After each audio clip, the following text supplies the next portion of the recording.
একজন বিক্রেতা 12.5% ক্ষতিতে একটি জিনিস বিক্রয় করেন। যে মূল্যে জিনিসটি বিক্রয় করেন তার চেয়ে 30 টাকা বেশি মূল্যে বিক্রি করলে ক্রয় মূল্যের উপর তার 25% লাভ হতো। জিনিসটি ক্রয় মূল্য কত? আগে যে 11 দাগের অঙ্কটা করেছি সেটার সাথে একেবারে হুবহু অঙ্ক, কিন্তু এটা টপিক ভিন্ন। আগের অঙ্কের সাথে আপনার সিস্টেম একই। এখন দেখেন, মনে করি ক্রয় মূল্য 100 টাকা, 12% ক্ষতিতে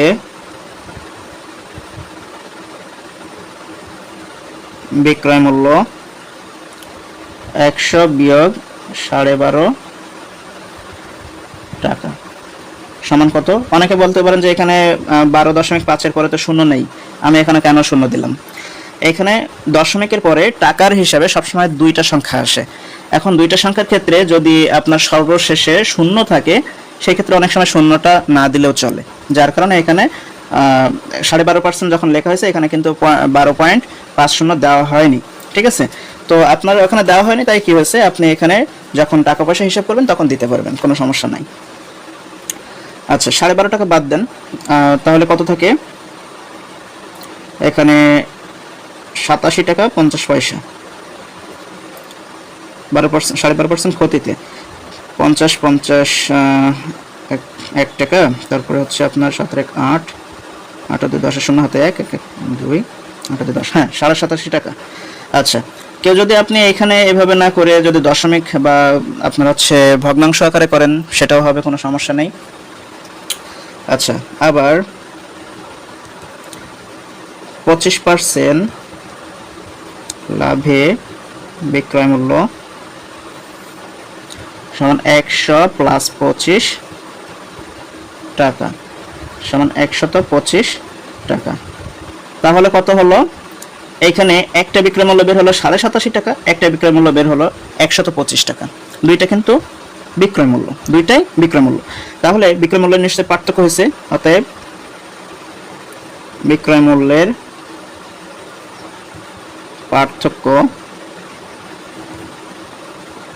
125 বিয়োগ কত? 87.50 পয়সা। আচ্ছা, এখন আপনার ক্যালকুলেশন করেন, 125 থেকে 87 টাকা 50 পয়সা বাদ দেন, তাহলে থাকবে আপনার 37 টাকা 50 পয়সা।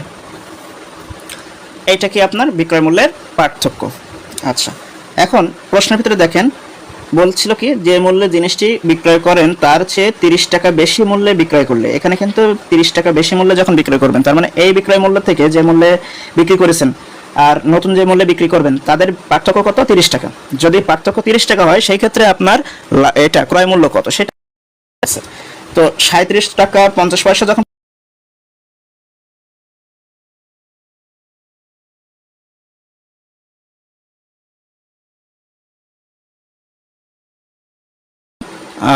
বিক্রয় মূল্যের পার্থক্য লিখি, 37.50 টাকা হলে ক্রয় মূল্য, যখন 37 টাকা 50 পয়সা ছিল পার্থক্য, তখন ক্রয় মূল্য কত ছিল? 100 টাকা, সেটা লিখব। অতএব বিক্রয় মূল্যের পার্থক্য 1 টাকা হলে ক্রয় মূল্য কত? 100 বাই হচ্ছে 37.50 পয়সা। আচ্ছা, অতএব বিক্রয় মূল্যের পার্থক্য আপনার প্রশ্নের ভিতরে বলে দিয়েছে 30 টাকা যখন হবে তখন ক্রয় মূল্য কত হবে? 100 গুণ 30 উপরে উঠে যাবে, নিচে 37 টাকা 50 পয়সা ছিল সেটা থেকে যাবে। এখন আমরা কাটাকাটি করব। তো এটা যদি কাটাকাটি করতে চাই তার স্বার্থে আমাদের কি করতে হবে? এই দশমিকটা আপনাদেরকে উঠায় দিতে হবে, দিয়ে উপরে দশমিকের পরিবর্তে গুণ চিহ্ন দিয়ে একটা 1 নিতে হবে। দশমিকের পরে কয়টা সংখ্যা? দুইটা সংখ্যা, সেজন্য আপনি দুইটা শূন্য নেবেন। এবার আপনার কাটাকাটিটা ইজি হয়ে যাবে। আচ্ছা, এখন একটা শূন্য কেটে দেন, এখন থাকে